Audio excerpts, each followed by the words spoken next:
The station hung in space like a metal flower, its petals stretching out into the darkness. Inside, the corridors buzzed with life from 1,000 different worlds. Captain Na-Heon walked through those corridors, and every step felt wrong. The gravity was too strong. Her bones felt too heavy. Her breath came harder than it should. She was smaller than everything here. The ceiling stretched 4 meters above her head, built for species that stood twice her height. The doors were massive slabs that barely noticed her presence when they slid open. Even the air tasted strange, filtered and processed to satisfy 50 different respiratory systems at once. Hae-yoon stopped at a viewport and looked out at the darkness. Somewhere out there, hidden by distance and the curve of space, was Earth, home. She touched the glass with her fingertips and felt how cold it was. Captain. The voice behind her belonged to Kwon Taeyang, her second in command. He was tall for a human, but here he looked like a child among giants. "They're ready for us in the council chamber." Hae-yoon nodded. She straightened her uniform, checked that her translation device was working, and started walking again. Taeyang fell into step beside her. "You don't have to do this," he said quietly. "We can send someone else. Someone bigger, stronger." "No," Hae-yoon said. "They need to see what humanity really looks like. Not our best performers, not our genetic outliers, just us." They reached the council chamber doors. These were even more massive than the others, carved from some stone that shimmered with colors that human eyes couldn't quite process. The doors opened slowly and sound washed over them like a wave. The chamber was enormous. Rows of seats spiraled upward, filled with beings from across the galaxy. Hae-yoon recognized some species from her briefings. The Volthar sat in the highest seats, their reptilian bodies covered in scales that looked like armor. Each one was 3 meters of muscle and bone, with claws that could tear through steel. The Chitras clustered together in their section, insectoid bodies clicking and shifting. Their compound eyes reflected the light in strange ways. The Morvians stood in graceful groups, tall and slender, their pale skin almost glowing. They were telepaths, and Hae-yoon could feel their attention on her like invisible fingers brushing against her mind. In the center of the chamber was a platform. That was where she needed to go. Hae-yoon walked forward, and the crowd's noise began to change. Voices dropped. Clicking sounds slowed. Everyone was watching her now. She reached the platform and climbed the steps. Each step was built for longer legs than hers. She had to pull herself up, and she heard laughter ripple through the chamber. It started with the Volthar section, deep rumbling sounds that shook the air. The Chitras joined in with their clicking, which the translator rendered as cruel amusement. Hae-yoon reached the top of the platform and turned to face them all. A massive Volthar stood from his seat in the highest row. His scales were deep red and old scars marked his face. The translator device in Hae-yoon's ear identified him as Ambassador Grenth. "So," Grenth's voice was like rocks grinding together. "This is humanity. This small, soft thing. This is what begged for decades to join the consortium." More laughter. Hae-yoon stood still and waited for it to fade. "Look at her bones," Grenth continued. He was enjoying this. "Thin as glass. Her skin tears at the slightest touch. Her muscles are weak. Her lifespan is barely a century. And she came here in a ship that took her months to reach us. Months." He laughed again. "My people crossed the same distance in weeks." A Chitras observer named Thesik rose next. Its translator made its voice sound cold and analytical. "The human body mass is insufficient for heavy labor. Their reaction time is adequate but not exceptional. Their sensory range is limited to a narrow spectrum. They cannot fly, cannot burrow, cannot survive in any extreme environment without mechanical assistance. I question their viability as a consortium species." Park Yuri, the medical officer on Hae-yoon's team, was watching from the visitors' gallery. She gripped the railing hard enough to hurt. Taeyang stood beside her, his jaw clenched. They both wanted to shout, to argue, to defend their species. But this was Hae-yoon's moment. Hae-yoon waited until the chamber fell silent. Then she spoke. Her voice was quiet, but the chamber's acoustics carried it to every corner. "You're right," she said. "About all of it." That surprised them. The Volthar stopped laughing. The Chitras stopped clicking. Even the Morvians leaned forward slightly. "We are small," Hae-yoon continued. "Our bones break easily. Our skin tears.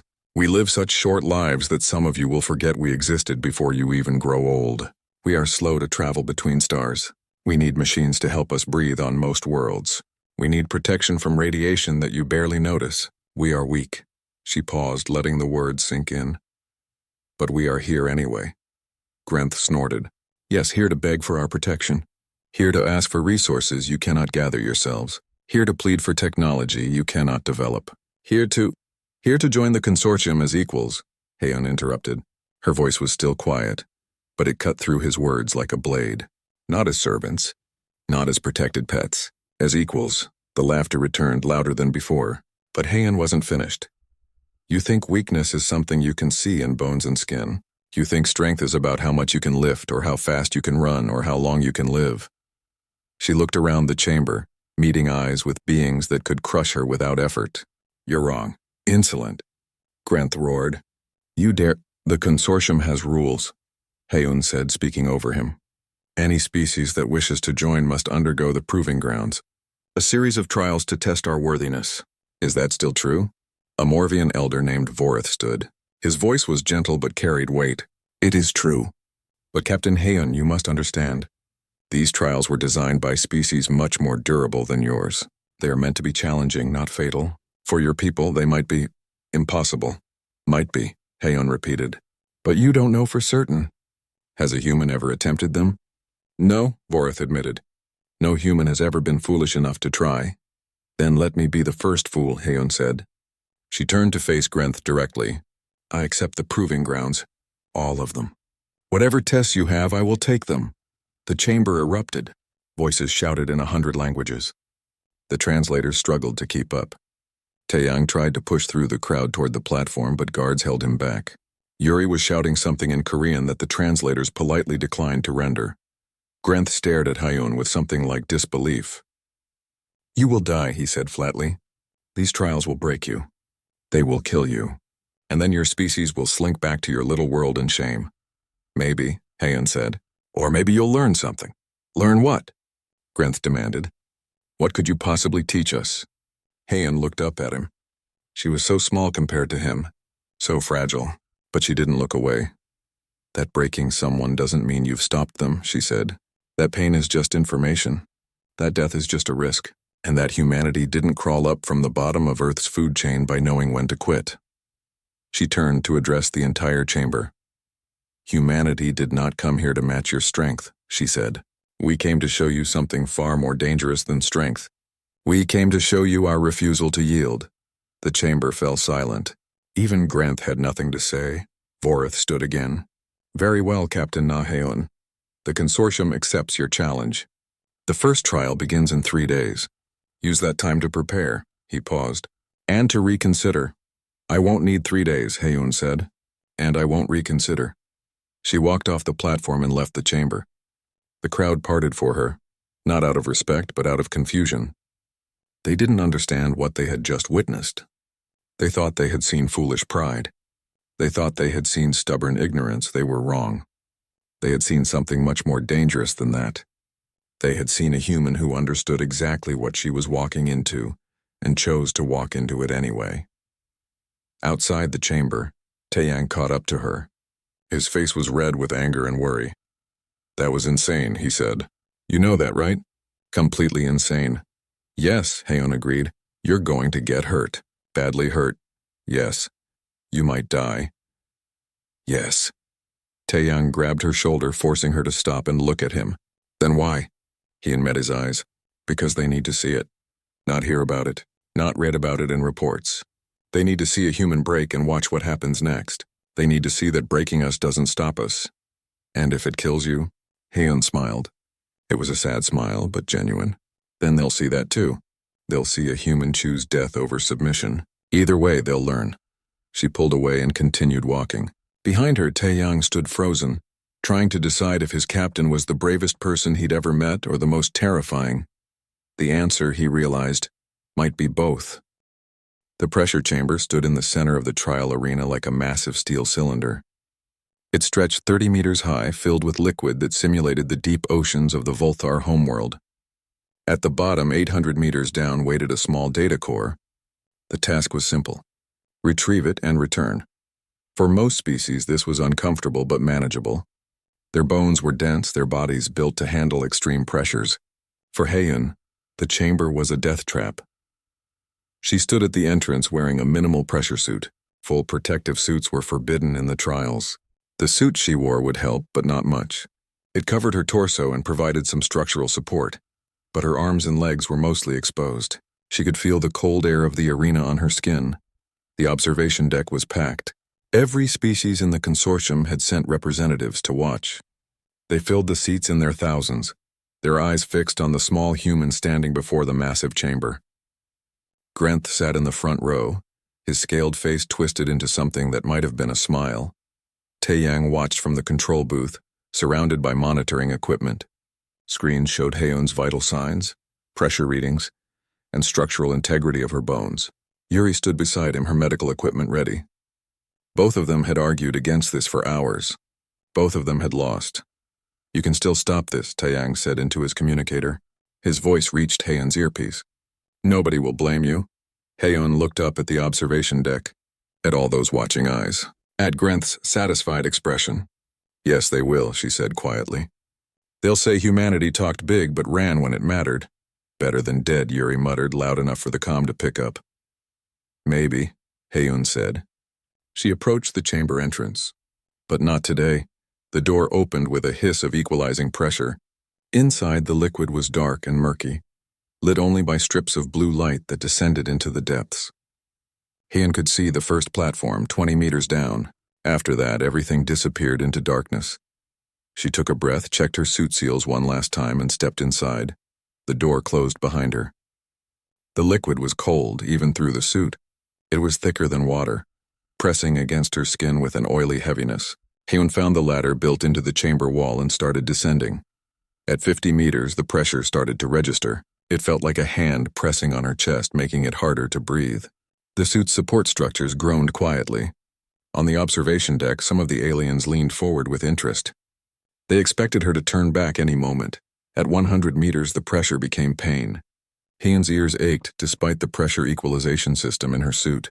Her joints began to hurt, a deep ache that spread through her bones.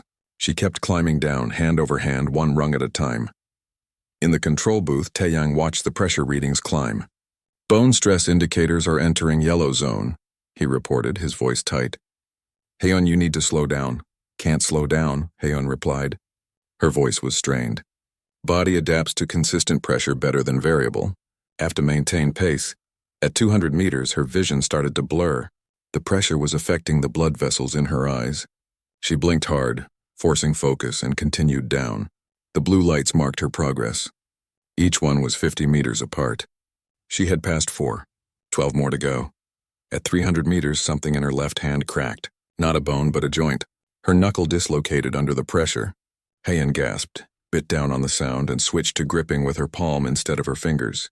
The observation deck was silent now. Even Grenth had stopped smiling.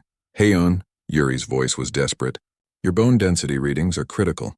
If you go deeper, they'll start to fracture." "Understood," Haeun said. She didn't stop. At 400 meters, the first rib cracked. The sound was small, a tiny snap that Haeun felt more than heard. Pain exploded through her chest, sharp and bright. She stopped climbing for a moment, hanging on the ladder, breathing in short gasps. Every breath made the broken rib shift, sending new waves of pain through her body. On the monitors, red warnings began flashing. Taeyang slammed his fist on the console. "That's it. I'm aborting the trial." "No." Haeun's voice was barely a whisper, but firm. "Don't you dare. You're injured." I know what I am," Haeun interrupted. "And I'm not stopping." She started climbing down again. Each movement sent pain through her chest. The broken rib ground against itself with every breath. Tears mixed with the pressure suit's moisture on her face, but her hands kept moving. Down. Always down. At 500 meters, 2 more ribs cracked in quick succession. Haeun's scream was brief and sharp before she clamped down on it. In the observation deck, a Morvian telepath named Celis clutched her head. She could feel echoes of Haeun's pain through the telepathic background noise of the station. It was agony, pure and simple, and the human wasn't stopping. At 600 meters, Haeun's left arm broke. Not a crack this time, but a full fracture. The radius bone snapped under the pressure, and her forearm bent at an angle that made several observers look away. Grenth stood from his seat, his mouth open in shock. Haeun hung from the ladder with her right arm, her left dangling uselessly. For a long moment she didn't move. The pain was so intense that her vision went white. She could hear Taeyang and Yuri shouting through her earpiece, but their words didn't make sense anymore. There was only pain in the ladder and the darkness below. Then slowly, deliberately, Heian hooked her broken left arm through a ladder rung. The arm didn't work anymore, but it could still hang on. She used it as an anchor and continued down with her right arm, pulling herself from rung to rung. The observation deck erupted in chaos. Aliens were shouting in their various languages. Some demanded the trial be stopped. Others argued it was her choice. A few, very few, watched in horrified fascination. The Shitros observer Thesic tilted its head, mandibles clicking rapidly. It was taking detailed notes. At 700 meters, Heian's breathing became ragged. Each breath was agony. Her chest felt like it was being crushed in a vice. Blood leaked from her nose, mixing with the liquid around her. The pressure was so intense now that she could feel it in her bones, in her skull, in her teeth. At 750 meters, another rib broke. Then another. Heian couldn't stop the sounds anymore. Small cries of pain escaped her lips with each movement. But she didn't climb back up. She went down. At 800 meters, she reached the bottom. The data core sat on a small platform, glowing softly in the murk. Heian's right hand, the only one that still worked properly, closed around it. The core was small, no bigger than her fist. Such a tiny thing. She had broken herself for such a tiny thing. She secured the core to her belt with shaking fingers. Then she looked up. 800 meters. She had to climb all of that with one working arm and at least 5 broken ribs. Beginning ascent, she whispered into her comm. Heian, no. Yuri was crying now. You've proven enough. You retrieved it. We can send a rescue team. No rescue, Heian said. I climb out myself or not at all. She hooked her broken left arm through the lowest rung and started pulling herself up with her right. Each pull was torture. Each meter gained felt impossible. But she kept moving. Up. Always up. The observation deck had gone completely silent. No one was laughing now. No one was mocking. They watched a human destroy herself, 1 meter at a time, and refused to stop. Some found it inspiring. Some found it disturbing. Many found it terrifying. At 700 meters, Heian's right arm started to give out. The muscles were exhausted, pushed far beyond their limits. Her grip weakened. She slipped 2 rungs before catching herself, and the jolt sent fresh pain through her broken ribs. She hung there gasping, wondering if this was where it ended. Captain, Taeyang's voice was gentle now, resigned. It's okay to stop. You've done more than anyone expected. Heian laughed. It was a horrible sound, wet and painful. No one expected anything, she said. That's the problem. She kept climbing. Her pace was slower now, much slower. Sometimes she had to rest for several seconds between pulls. But she kept moving up. At 500 meters, the pressure eased slightly. It was still crushing, but less than before. Heian's broken ribs shifted as the pressure decreased, sending new types of pain through her body. She didn't stop. At 300 meters, she could see the blue lights clearly again. Her vision was still blurred, but the lights were bright enough to guide her. Her right arm was shaking uncontrollably now. Every muscle fiber was screaming for her to stop. She didn't stop. At 100 meters, she could see the exit door above, so close, so impossibly far. Her grip was weak. She knew if she slipped now, she would fall. The pressure differential would kill her on the way down, so she made sure not to slip. At 50 meters, she could hear sounds from outside the chamber.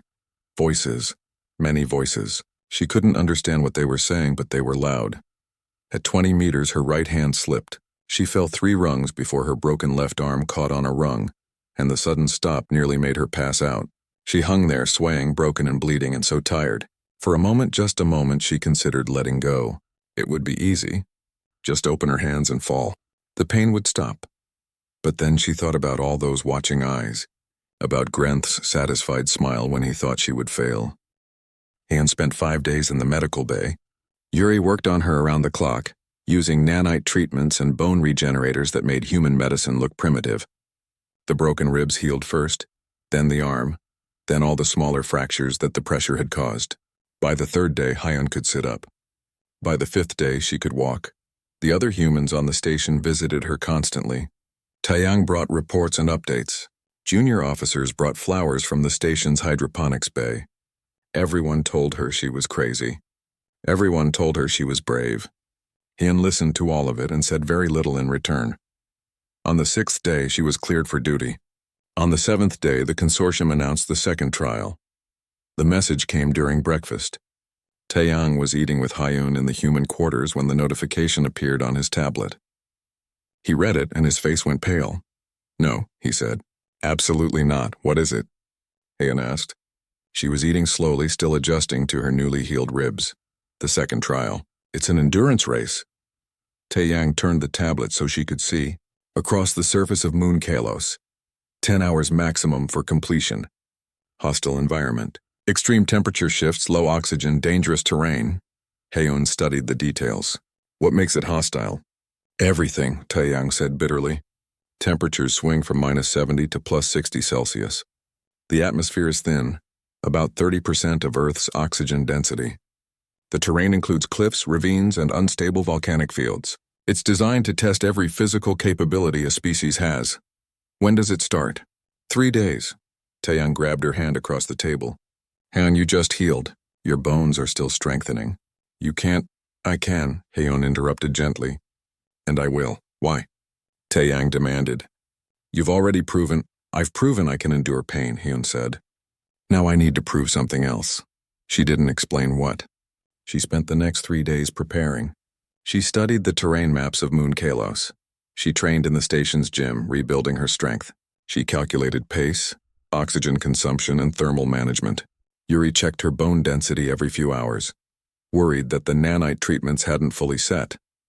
On the morning of the trial, Heian stood at the starting line with 6 other contestants. Each represented a different species. There was a Volthar warrior named Kreth, all muscle and scaled armor, a Skrell, bird-like with massive wings folded against its back, a Chitros burrower with reinforced carapace, a Morvian who moved with liquid grace. 2 others from species Heian didn't recognize, but both were larger and more physically imposing than her. The observation satellites were already in position above the moon. Millions across the galaxy would watch this race. The course stretched 200 kilometers across Kalos's broken surface, marked by beacons that glowed in the thin atmosphere. Grenth's voice came over the loudspeakers, announcing the rules. There were few. Reach the finish line within 10 hours. No artificial transportation. Any biological abilities were permitted. Physical violence against other contestants meant disqualification. That was it. Heian checked her gear one last time. A thin environmental suit that would protect her from the worst of the temperatures. An oxygen mask that would supplement the thin air. Boots with grip soles. Everything was minimal, light, designed for endurance. She carried no extra weight. The starting signal sounded, a deep horn that echoed across the lunar surface. The Volthar exploded forward in a sprint, covering ground at incredible speed. The Skrell leaped into the air, wings spreading wide, soaring above the terrain. The Chitros dove into the ground, burrowing just beneath the surface where the temperature was more stable. The other contestants each used their species' advantages, surging ahead with impressive displays of power. Heian started jogging. Just a jog, steady, controlled. Within seconds, every other contestant had disappeared ahead of her, leaving her alone at the starting line. In the control station, Taeyang watched multiple screens showing each contestant's position. Heian was last by a huge margin. The others were already kilometers ahead. "This is going to be hard to watch," he muttered. "She has a plan," Yuri said. She didn't sound convinced. On Moon Kalos, Heian settled into her pace. Her breathing was steady, measured through the oxygen mask. She had calculated this carefully. A jog she could maintain for hours, not fast but consistent. Her feet hit the ground in a rhythm that wouldn't change. After 1 hour, the positions began to shift. The Skrell was still in first place, gliding on thermal currents above the surface. But the Volthar had slowed significantly. Sprint speed couldn't be maintained, and Kreth had been forced to drop to a fast walk. The Chitros was struggling with the volcanic fields where the ground was too hot and too unstable for burrowing. Heian kept jogging. The temperature around her had risen to 45 Celsius. Sweat poured down her face inside the environmental suit. She drank water from her supply pack without breaking stride. Her pace didn't change. After 2 hours, the first contestant stopped. One of the species Heian didn't recognize had reached its physical limit. It collapsed at a checkpoint, chest heaving, unable to continue. Medical drones swept in to retrieve it. Haeyun jogged past the checkpoint without stopping. A medical drone scanned her and reported adequate vital signs. She kept moving. At 3 hours, the temperature dropped sharply as the course moved into Callus's shadow, -30°C within minutes. The Morvian contestant, who had been gracefully loping in third place, began to slow. Their species didn't handle cold well. They wrapped their arms around themselves and pushed forward, but their speed dropped dramatically. Haeyun felt the cold through her suit. It bit at her exposed skin, made her muscles want to seize up. She adjusted her breathing, increased her pace slightly to generate more body heat, and kept moving. Always moving. At 4 hours, the Volthar stopped. Kreth, the massive warrior who had sprinted so confidently at the start, stood bent over at a checkpoint gasping for air. His species was built for short, explosive efforts. Endurance wasn't their strength. He tried to continue, managed another kilometer, and collapsed. Medical drones retrieved him. Haeyun jogged past him. She didn't look down. She kept her eyes forward, on the next beacon, always on the next beacon. At 5 hours, the Skrell began to fall from the sky. Not literally falling, but descending, forced to land. Flying for hours required enormous energy, and the thin atmosphere made it even harder.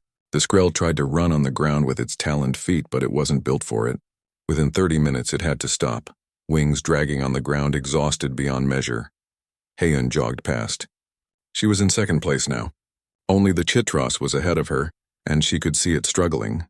The terrain had become rocky and difficult, bad for burrowing, and the insect creature was on the surface, moving on its multiple legs with obvious effort. At 6 hours, the Chitros stopped. It had pushed too hard, exhausted its reserves trying to maintain the lead. It curled into a defensive position at a checkpoint and wouldn't move. Haeyun took first place. She didn't celebrate. She just kept jogging. In the control station, Taeyang stared at the screens in disbelief. She's going to win. She's actually going to win. No, Yuri said, studying the biometric data. Look at the others. They're done. They can't restart. But she... Yuri's voice trailed off in wonder. She hasn't changed pace once, not once. Same speed for 6 hours. On Moon Kalos, Haeyun ran alone now, the only contestant still moving. Behind her, the others had all stopped, their bodies pushed to the breaking point. Ahead of her, the finish line waited, still kilometers away. At 7 hours, the temperature swung hot again, 60°C. The environmental suit's cooling system was working at maximum capacity. Haeyun's water supply was running low. Her legs ached with a deep, bone-level fatigue. Every step hurt now, but the hurt was manageable. Pain was just information. It told her she was still alive, still moving. At 8 hours, her jog had slowed to barely faster than a walk. But it was still steady, still consistent. Her breathing was labored but rhythmic. She had been moving for 8 hours without stopping. No rest breaks, no pauses. Just continuous forward motion. The observation satellites tracked her progress. Across the galaxy, beings watched this small human trudge across the hostile moon. Some had turned off their broadcasts hours ago, bored by the lack of dramatic competition, but others kept watching, unable to look away. There was something hypnotic about it, something disturbing. The human just kept moving. At 9 hours, Haeyun could see the finish line beacon in the distance. It was still 5 kilometers away. Her water was gone. Her legs were shaking with every step. Her vision was blurring from dehydration and exhaustion. But she kept moving. In the control station, Yuri was tracking every biometric reading. She's running on empty, she said quietly. Her body is consuming its own reserves. Muscle tissue, fat stores, everything. She should have collapsed an hour ago. But she didn't, Taeyang said. Why didn't she? Neither of them had an answer. At 9 hours and 30 minutes, Haeyun stumbled. Her legs almost gave out. She caught herself, steadied, and kept moving. Not jogging anymore. Just walking. But walking forward. Always forward. At 9 hours and 45 minutes, she crossed the finish line. She took 3 more steps past it as if her body didn't know how to stop anymore. 2 weeks passed after the race. Haeyun recovered slowly, rebuilding the muscle mass her body had consumed during those 9 hours of continuous movement. The station's atmosphere had changed around her. Aliens no longer laughed when she walked past. Some moved out of her way. Others watched her with wary eyes. Fear and respect looked similar from a distance.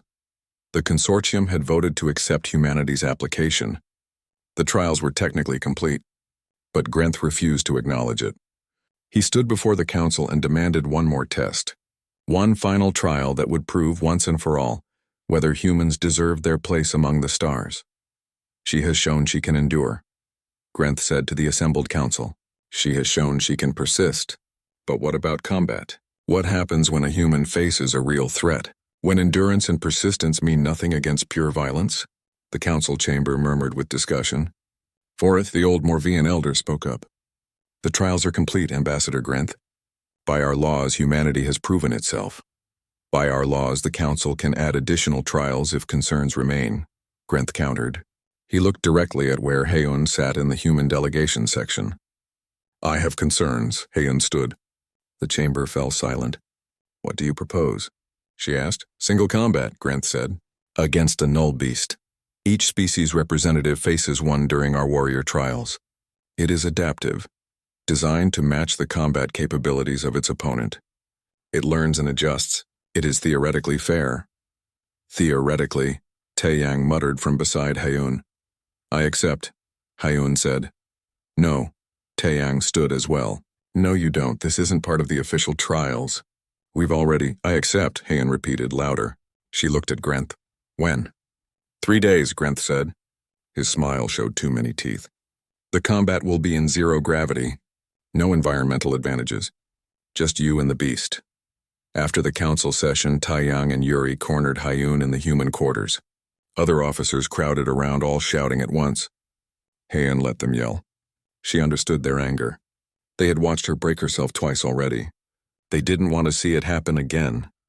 This is different, Yuri said, her voice cutting through the others. The pressure chamber, the race, those were survival challenges. This is combat. The null beast is designed to kill. It adapts specifically to fight its opponent. For you, that means it will become a perfect human killer. I know, Heian said calmly.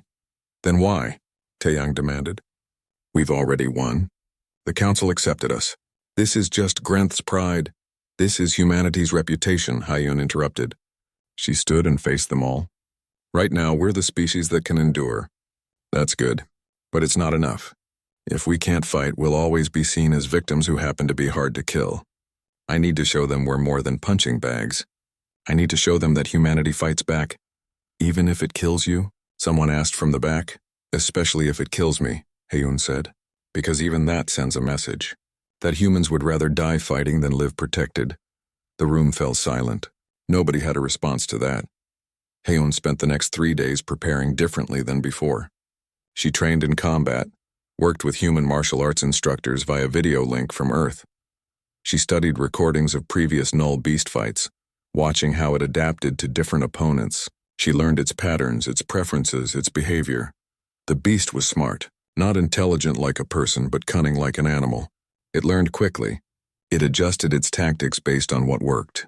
Against the Vulthar, it had become heavily armored and incredibly strong.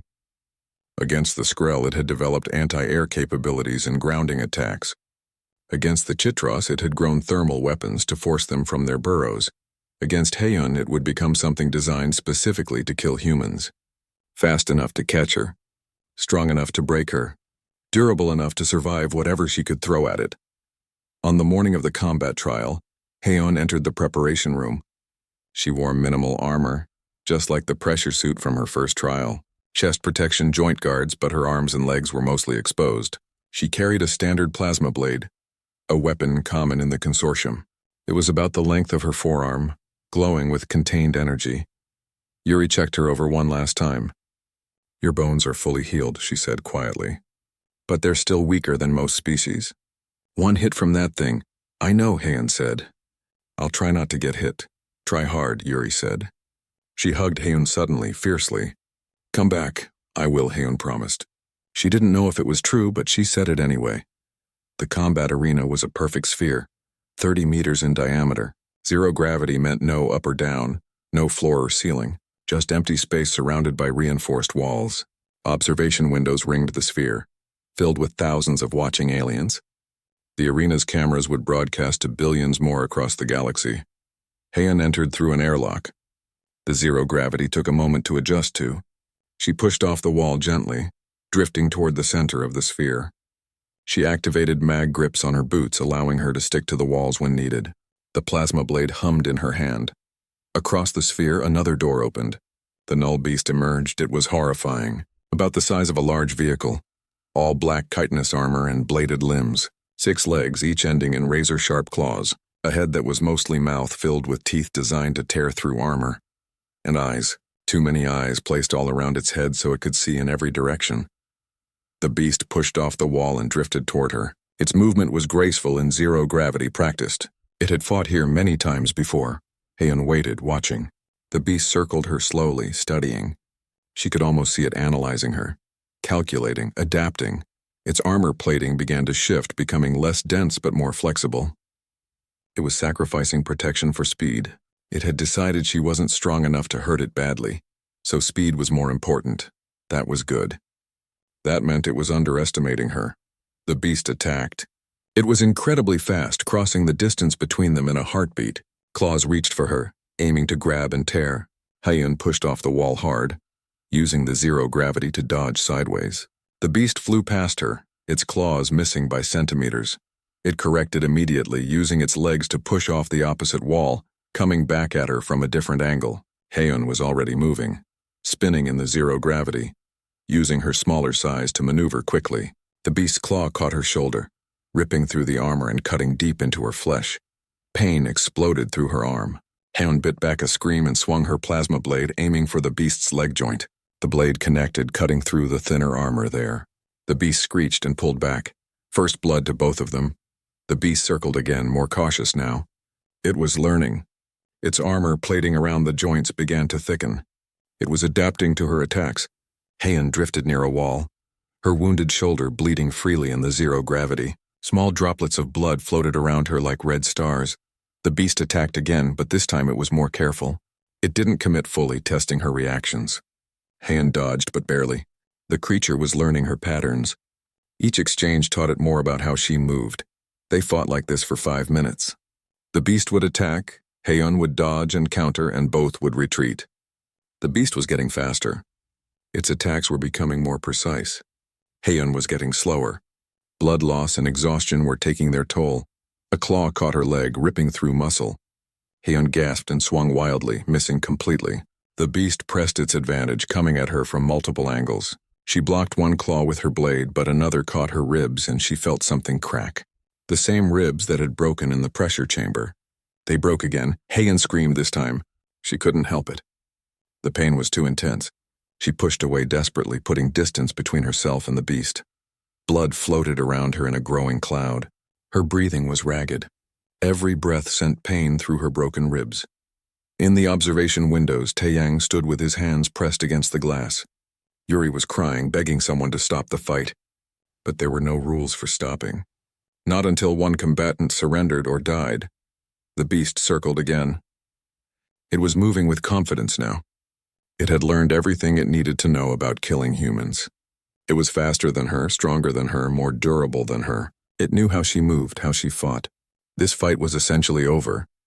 Heian hung in the center of the sphere, bleeding, broken, exhausted. She looked at the beast with blurring vision. It was going to kill her. She knew that. She had known it before the fight started. But she had come anyway.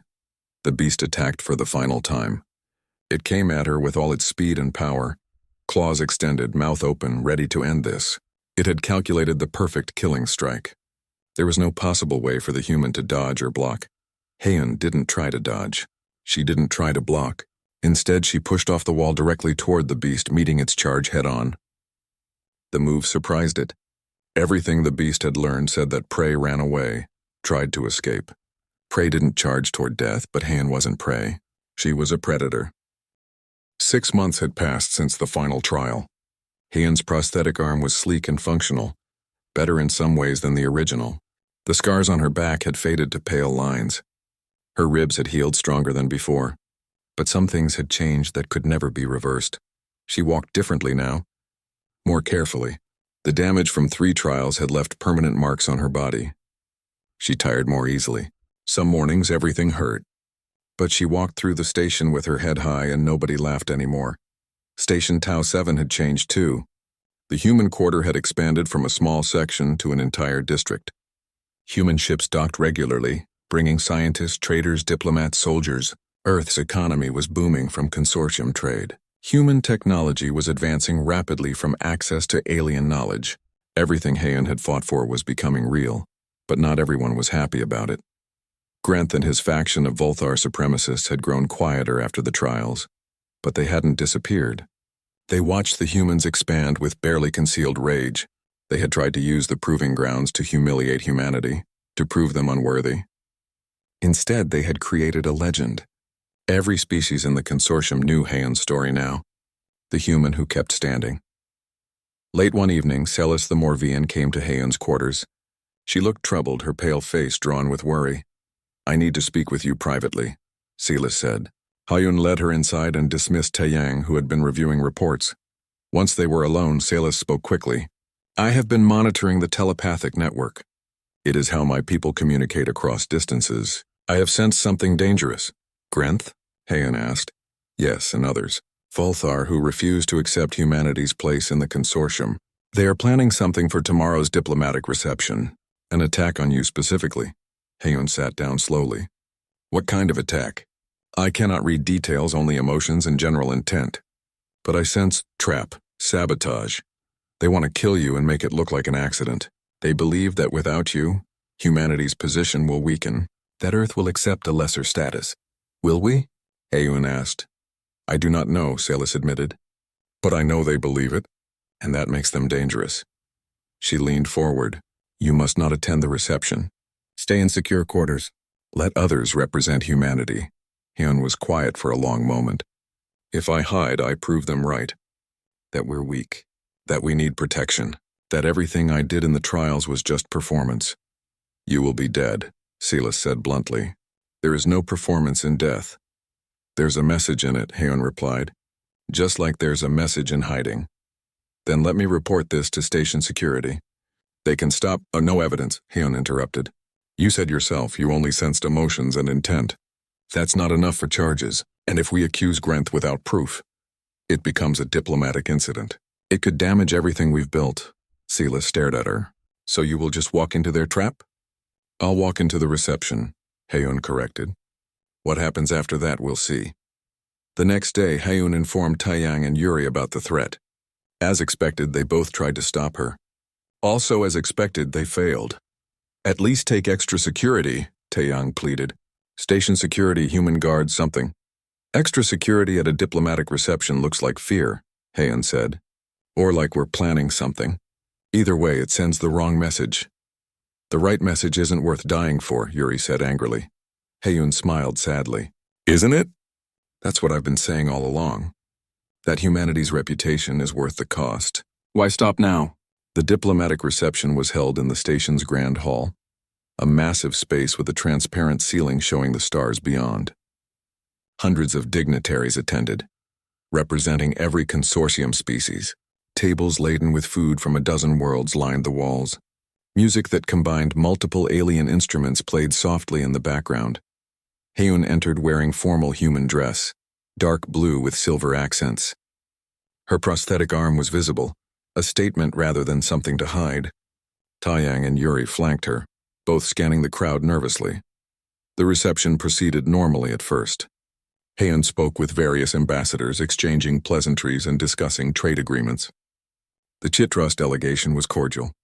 The Morvians were warm. Even most of the Volthar representatives were respectful, if distant. Grenth was there watching from across the room. His face was unreadable. An hour into the reception, something changed. The lights flickered once. Then the gravity began to fail. Not completely, but dropping noticeably. Conversations paused. People looked around in confusion. Then the gravity didn't just fail. It increased rapidly. What had been normal consortium gravity suddenly surged to nearly 3 times Earth's gravity, roughly equivalent to Volthar homeworld conditions. The effect was immediate and devastating. Humans throughout the hall collapsed as if struck. The sudden weight was crushing. Bones that weren't evolved for it simply couldn't support it. Taeyang went down hard, crying out in pain. Yuri fell beside him, struggling to breathe. Other species were affected too, but less severely. The Morvians bent under the weight but stayed upright. The Chitros were built low to the ground already. But the humans, tall and lightly built, fell like puppets with cut strings, all except one. Hae-Yun felt the gravity hit like a physical blow. It was like carrying 3 of herself. Every step became agony. Every movement required enormous effort. But she had felt worse. The pressure chamber had been worse. The race across Moon Kelos had been worse. The null beast had been worse. She stayed standing. Grenth emerged from the crowd, walking easily in the heavy gravity. His species had evolved in it. For him, this was normal. He approached Hae-Yun with several other Volthar behind him. An unfortunate malfunction, Grenth said loudly so everyone could hear. The station's gravity control has failed. These things happen. Of course, the humans are suffering terribly. Perhaps Captain Hae-Yun would like to concede that your species requires special accommodations, protected status within the consortium, reduced military obligations. The trap was clear now. If Hae-Yun agreed, humanity would be relegated to second-class membership. If she refused, the Volthar would simply wait until the gravity crushed her too. Either way, they won. Hae-Yun took a step toward Grenth. It felt like her legs would snap. The weight pressed down on her spine, on her skull, on every bone in her body. She took another step. "You think gravity will make us kneel?" she said. Her voice was strained but clear. The hall's acoustics carried it to everyone. "We evolved on a world that tried to kill us every single day." Another step. Grenth's expression began to change from satisfaction to uncertainty. "Predators hunted us." Hae-Yun continued. "Step. Diseases ravaged us." Step. "Weather froze us and burned us." Step. "Our own atmosphere was toxic until we evolved to breathe it." Step. "The gravity pulled at us every moment of our existence." She was close to Grenth now, close enough to see his eyes widen slightly. 100,000 years ago we were prey," Hae-Yun said. "We were weak. We were small. We were hunted by everything with claws and teeth. But we kept standing. We kept walking. We walked until everything else fell." Behind her, something impossible was happening. Taeyang, still lying on the ground, heard Hae-Yun's words. He thought about the trials, about the pressure chamber and the race and the beast. He thought about his captain walking into death 3 times and coming back out. He pushed himself up. It was agony. His arms shook. His legs screamed. But he pushed himself to his knees. Then impossibly to his feet. Yuri saw him stand. She was crying from the pain and the pressure and the weight. But if Taeyang could stand, so could she. She forced herself up inch by terrible inch. Other humans saw them. Throughout the hall, humans who had fallen began to rise. Not all of them. Some couldn't, the weight was too much. But enough did. Enough struggled to their feet, shaking and gasping and bleeding from the effort. The rest of the hall watched in horrified silence. Species that had known the consortium for centuries, that had seen countless civilizations rise and fall, watched humans force themselves upright through sheer refusal to stay down. Hae-Yun stood directly in front of Grenth now. She looked up at him. Even with the height difference, even with the weight crushing down on her, she didn't look small. "You wanted to prove we were weak," she said quietly. "Just for him. You wanted to show the consortium that humans would break under pressure, that we would beg for mercy, that we would accept subordination rather than struggle." She smiled. It was a terrible smile, full of pain and determination and something that might have been pity. "You were right that we break," she continued. "We break easily. Our bones crack. Our bodies fail. We are physically the weakest species in this consortium." She leaned closer and Grenth actually stepped back. "But we don't stop," Hae-Yun whispered. "That's what you never understood. Breaking isn't the end for us. It's just another thing we walk through. You see pain as a limit. We see it as a cost. And we pay our costs." Station security burst into the hall at that moment, led by Chitros guards and even some Volthar loyal to the consortium. They had traced the